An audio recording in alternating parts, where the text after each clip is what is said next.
All right, welcome back. We are on episode 3 of the Engagement Agent. Today, I have brought in another beautiful expert. This is Megan. Megan, say hello. Hello, everyone.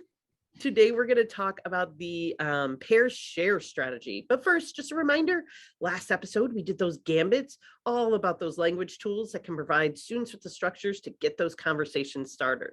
I hope that you guys had some fun testing out some gambits in the previous week. All right, Megan, floor is yours. What is the pair share?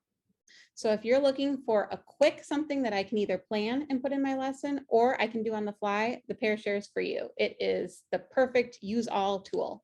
Beautiful.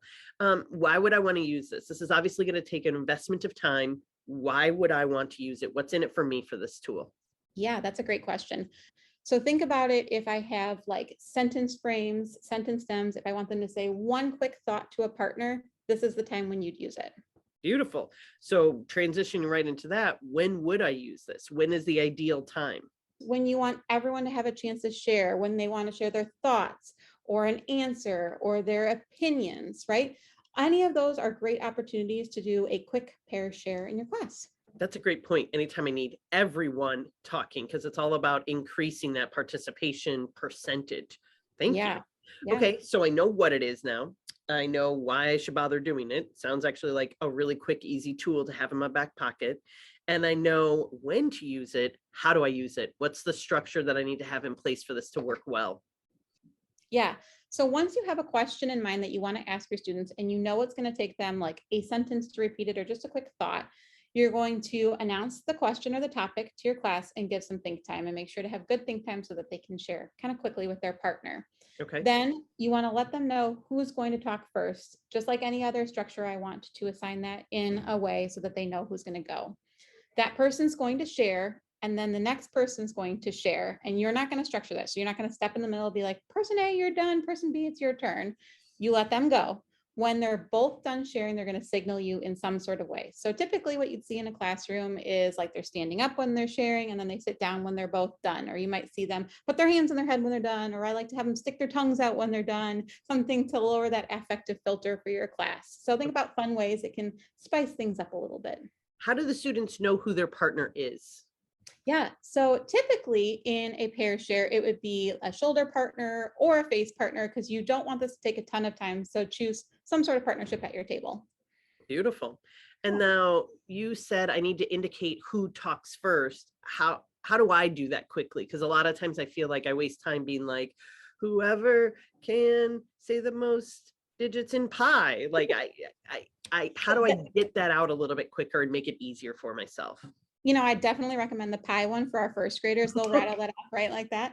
Okay. No, so I always like to have a couple of back pocket ideas in my head. My favorite is like higher iPad number, lower iPad number, cubby numbers. All of that are always quick to come to mind. But if you have a list in your head, we can do fun ones too, like the person with the bigger hand and they can compare hand sizes or whatever. But also think about opportunities where they can build their team together. So think about times could they learn something about each other. So who has more siblings in their house or who has more pets, and then you're learning a little something about each other as a partnership and still doing the activity. That's a great one. Awesome.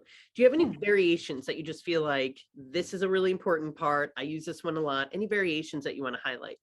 Yeah, one that you might want to think about, it's called travel pair share. So Okay. typically, like I said, you do this at your table group with a partner. But if you want them to share with more than one partner and get up, move around the room, interact with new people, try a travel pair share. So what they do is stand up, hand up, pair up, partner with someone new in the classroom, decide in a kind way who's going to go first, share both ideas, and then hand goes back up and you find a new partner. The teacher doesn't have to step in and structure that at all. They just keep finding new partners until the teacher calls stop and they head back to their seats.